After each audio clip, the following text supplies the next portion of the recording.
Catholic News Roundup is brought to you in part by PewSitter.com, your online Catholic newspaper for the third millennium, CatholicMediaCoalition.org, in line with the Church, online with the world. And TheAmericanCatholic.com, politics and culture from a Catholic perspective.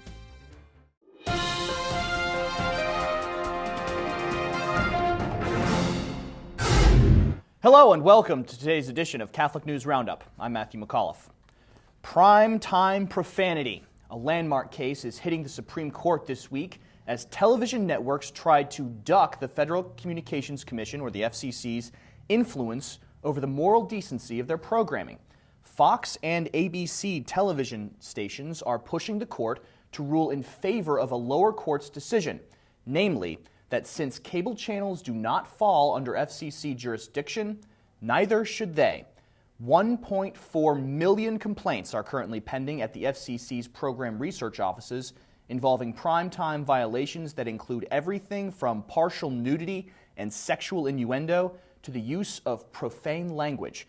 For example, numbers crunched on the use of the F word say that use of it on television networks has gone up 69% since 2005, from 11 uses of it in the first 2 weeks of the year to 276 uses 5 years later in 2010.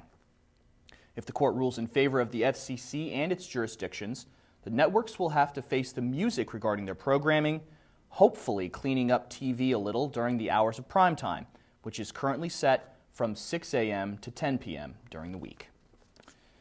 Money over morality. The Greek government is drawing fire in the media after placing pedophilia on its list of disabilities, but not for reasons that you might think in today's society. Advocacy groups for the physically disabled are publicly complaining that adding such groups as pedophiles, pyromaniacs, sadomasochists, and fetishists would take away financial assistance from those already suffering from more physical disabilities. According to the Associated Press, one such group, the National Confederation of Disabled People, is calling the change, quote, incomprehensible, complaining pedophiles are now awarded higher disability pay than those who have had organ transplants. Greece's economy is recovering from its recent collapse, but even in the midst of such economic hardship, it is still trying to prevent disordered sexual behaviors from flourishing in its society.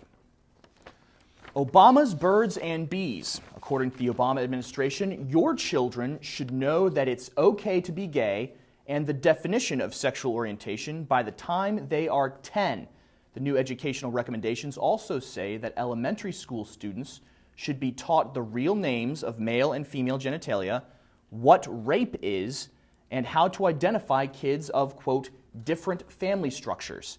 And by the end of high school, your kids will also be expected to contemplate, quote, safer sex methods, including the use of condoms, and know about emergency contraception.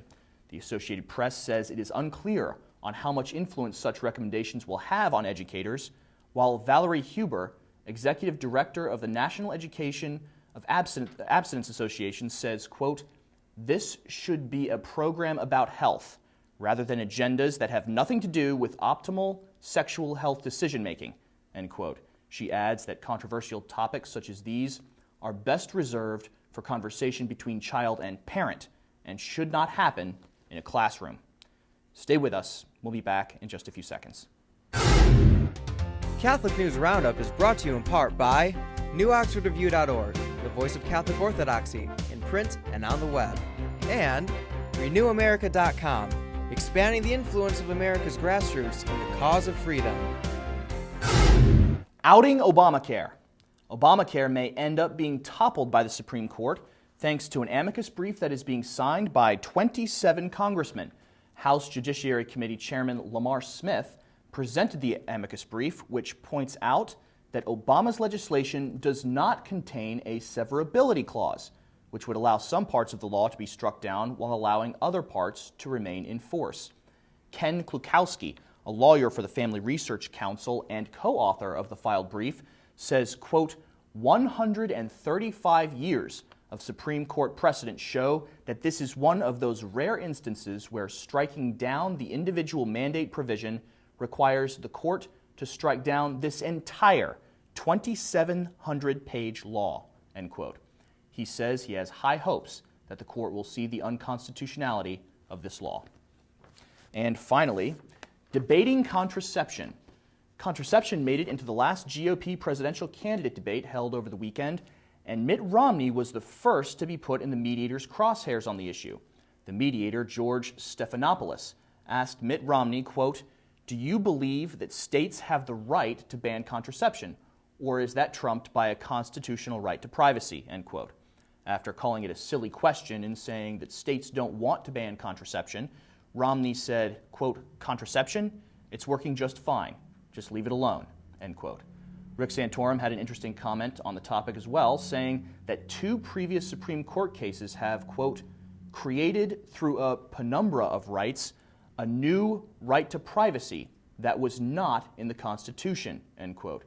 To read more about the recent debate and its conversation on contraception, including information about the 2 Supreme Court cases mentioned by Santorum in his comments, just click on the link right outside the screen.